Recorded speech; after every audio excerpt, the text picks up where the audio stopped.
네, 매일 성경 순서에 따라 오늘은 출애굽기 38장 1절부터 20절까지의 말씀을 관찰하고 그 안에 담긴 의미들을 함께 살펴보도록 하겠습니다.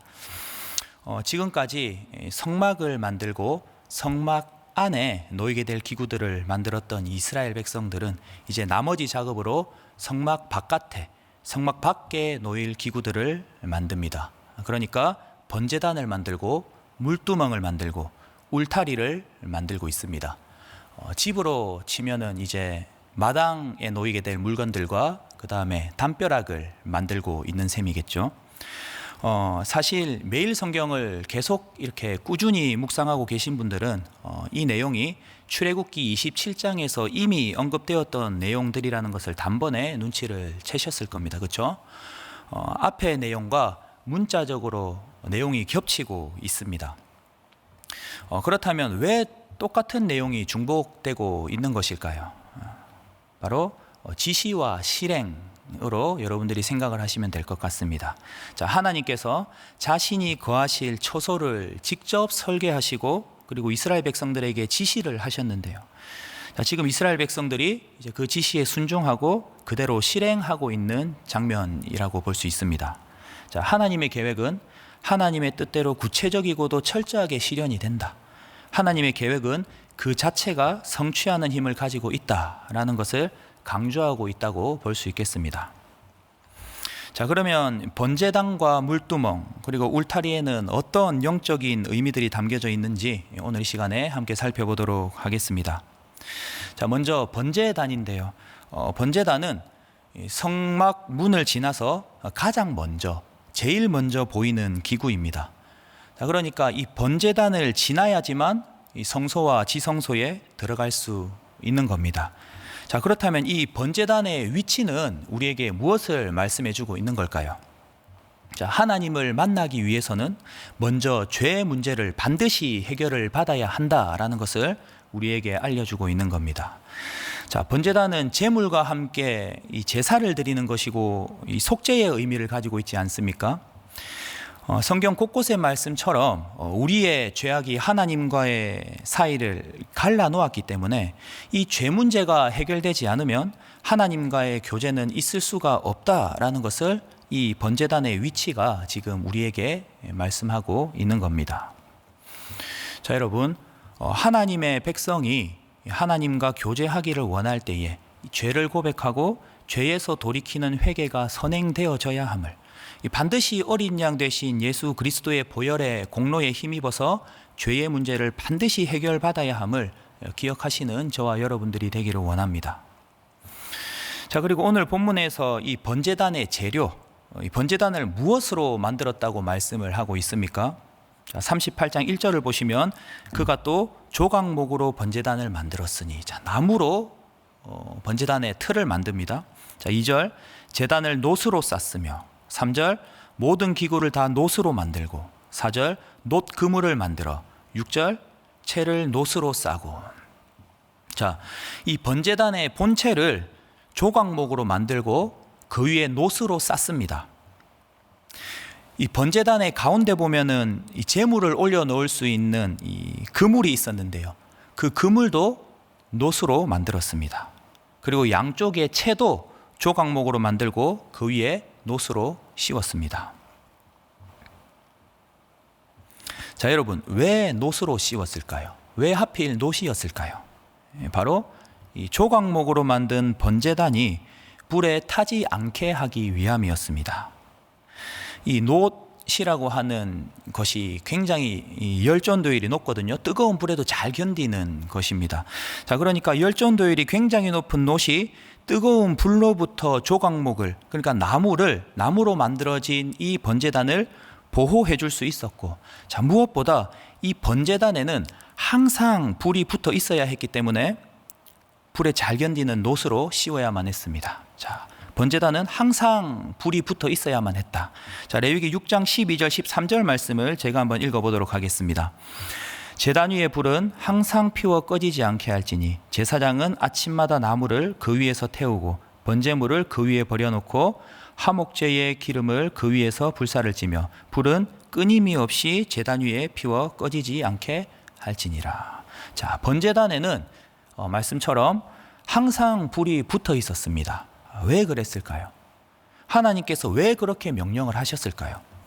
제사를 드릴 때만 불을 지피면 되지 왜 하나님께서는 불이 꺼지지 않게 하라고, 계속해서 불이 붙어 있게끔 하라고 이스라엘 백성들에게 말씀을 하시고 명령을 하셨을까요? 바로 언제든지 제물을 태울 수 있도록 하기 위함이었습니다. 언제든지 제물을 태울 수 있도록. 자, 죄인들에게 언제든지 속죄의 길이 열려 있으며 예수 그리스도를 통하여서 영원한 속죄를 완성하기 전까지는 결코 속죄 사역이 중단될 수 없다는 것을 지금 보여주고 있는 겁니다. 자, 히브리서 9장 11절 12절 말씀도 제가 한번 읽어보겠습니다. 그리스도께서는 장래 좋은 일의 대제사장으로 오사 손으로 짓지 아니한 것 곧 이 창조에 속하지 아니한 더 크고 온전한 장막으로 말미암아 염소와 송아지의 피로 하지 아니하고 오직 자기의 피로 영원한 속죄를 이루사 단번에 성소에 들어가셨느니라. 자, 예수 그리스도가 오셔서 영원한 속죄를 완성하기 전까지는 결코 속죄의 사역이 중단되어서는 안 되기 때문에 언제든지 제물을 태울 수 있도록 하나님께서는 그래서 번제단을 노수로 만들게끔 하시고 그렇게 설계를 하시고 그렇게 하나님께서 명령을 하셨다는 겁니다. 그리고 그 불이 꺼지지 않고 항상 붙어 있게 하셨습니다. 자기 백성들을 향한 하나님의 사랑인 거죠. 자, 이어서 이스라엘 백성들은 또 무엇을 만들고 있습니까? 물두멍을 만들고 있습니다. 자, 이 물두멍은 제사장이 지성소로 들어가기 전에 손발을 씻는 곳이었는데요. 자, 여기에는 성결의 의미가 담겨져 있습니다. 성결. 자, 그러니까 성막 문에 들어가서 가장 먼저 보이는 것이 번제단이라고 했는데요. 이 번제단에서는 이제 제사를 드립니다. 제사를 드린 다음에 이제 하나님을 만나러 지성소로 들어가야 되는데 지성소로 들어가기 전에 반드시 거쳐가야 하는 곳이 있는데 그것이 바로 물두멍이라는 거예요. 물두멍에서는 손발을 씻고 그 손발을 씻는 물두멍에는 성결의 의미가 담겨져 있다는 겁니다. 그리고 물두멍에서 손발을 씻지 않았을 때에는 죽임을 당한다라고 기록이 되어져 있습니다. 자, 그런데 참으로 흥미로운 것은요, 이 물두멍이 무엇으로 만들었냐 하는 겁니다. 자, 오늘 보면 8절 말씀을 함께 읽어보도록 하겠습니다. 8절 말씀입니다. 시작. 그가 노수로 물두멍을 만들고 그 받침도 노수로 하였으니 곧 회막문에서 수종드는 여인들의 거울로 만들었더라. 자, 여러분, 물두멍을 지금 무엇으로 만들었습니까? 수종드는 여인들의 거울로 만들었습니다. 자, 여러분, 지금 이스라엘 백성들의 위치는 어디입니까? 광야입니다. 광야. 그러니까 척박한 광야에서 여인들이 거울을 내놓았다라고 하는 것은 결코 쉬운 일이 아니었다는 거예요. 신분이 낮은 여인들이었기 때문에 가진 것이라고는 어떻게 보면은 녹거울밖에 없었을 텐데 거울을 드리게 되면 어쩌면 평생 다시는 거울로 얼굴을 보지 못하게 될 수도 있겠다는 생각들을 하고 있었을 텐데 그럼에도 불구하고 여인들은 지금 그 모든 마음들을 다 내려놓고 하나님 앞에서 온전히 헌신을 하고 있다는 겁니다. 물론 금은 보석만큼 값진 것은 아니었지만 당시 여인들에게 있어서는 금은 보석보다도 더 소중하고 귀한 물건이었다는 거예요. 자, 때문에 지금 이 여인들이 거울을 드렸다라는 것은요, 자신의 가장 소중한 것을 드린 것이 되며 온전히 헌신한 뜨거운 신앙의 표현이라고 할 수 있겠습니다. 자, 그러니까 가볍게 읽고 넘겨서는 안 되는 그야말로 거칠의 신앙인에게서는 감히 상상도 할 수 없는 그런 차원의 헌신이라는 겁니다. 자, 여러분, 회막문에서 수종드는 여인들의 거울로 만들었더라 라는 이 말씀 앞에 하나님을 향한 우리의 마음을 점검해 봅시다. 과연 나는 하나님 앞에 온전한 섬김과 헌신의 자세로 나아가고 있는가? 나의 가장 소중한 것을 바칠 수 있는 마음의 자세를 나는 갖추고 있는가? 최근에 진원들과 진예배를 드리면서도 제가 이런 이야기를 한 적이 있습니다. 내가 쓰다 남은 시간에 하나님을 찾고 하나님께 예배하는 것은 바람직하지 못하다. 헌금도 마찬가지. 내가 쓰다 남은 돈을 하나님 앞에 드리는 것을 과연 하나님께서 기쁘게 받으실까? 하나님은 찌꺼기의 하나님이 아니다. 남은 것을 드리지 말고 나의 가장 소중한 것을 하나님께 드리자. 최선의 하나님께서 우리를 위해서 최고의 헌신을 하셨던 것을 기억하자. 그것을 기억하고 우리도 하나님께 최고의 헌신으로 우리의 신앙을 고백하고 표현하자. 이렇게 이야기를 했던 적이 있습니다. 자, 여러분, 우리의 끓어오르는 욕망과 교만을 억제하고 오직 하나님의 나라와 하나님의 영광만을 사모하는 우리 모두가 되기를 원합니다. 자, 마지막으로 오늘 본문에서 무엇을 또 만들고 있습니까? 네, 울타리를 만들고 있습니다. 성막 뜰의 울타리, 성막 마당을 둘러싸고 있는 울타리, 성막을 보호하고 있는 울타리죠. 기구들이 놓여져 있는 그 뜰, 그 마당을 이제 울타리가 이렇게 보호를 하고 있는 겁니다. 자, 이 울타리는요, 놋 기둥과 놋 받침, 그리고 놋 말뚝, 줄, 세마포로 구성되어져 있습니다. 자, 먼저 놋 기둥은요, 잘 기억하세요. 성도들을 상징합니다. 성도, 놋 기둥은. 자, 그리고 놋 받침과 놋 말뚝을 또 소개를 드렸는데 이것은 그리스도를 상징합니다. 그리고 줄, 이 줄은 사랑을 상징합니다. 사랑. 그리고 마지막으로 세마포는요, 최근에 담임 목사님께서도 설교 때 자주 언급을 하셨는데 성도들의 옳은 행실을 상징합니다. 자, 요한계시록 19장 8절, 그에게 빛나고 깨끗한 세마포 옷을 입도록 허락하셨으니 이 세마포 옷은 성도들의 옳은 행실이로다. 자, 여러분, 요즘에 캠핑 하시는 분들도 많고 또 이제 캠핑하기 참 좋은 날씨죠. 여러분들 중에서 텐트를 직접 쳐보셨거나 치는 것을 또 이렇게 본 적이 있는 분들 계시죠. 자, 텐트를 어떻게 치던가요? 텐트는 어떻게 치는 겁니까? 자, 뼈대를 세우고 천을 입히고 바닥에 말뚝을 박아서 끈으로 당겨서 매듭을 짓지 않습니까? 자, 성막들의 이 울타리를 그와 비슷한 개념으로 생각을 하시면 좋을 것 같습니다. 자, 그리스도를 상징하는 그 놋 받침 위에 성도를 상징하는 놋 기둥을 세우는 거예요. 그리고 그리스도를 상징하는 놋 말뚝을 박아서 성도들의 옳은 행실을 상징하는 무엇이요? 세마포를 쭉 이렇게 두르는 겁니다. 그 다음에 마지막으로 사랑을 상징하는 끈을 연결해서 꽉 묶어주는 거예요. 매듭을 짓는 겁니다.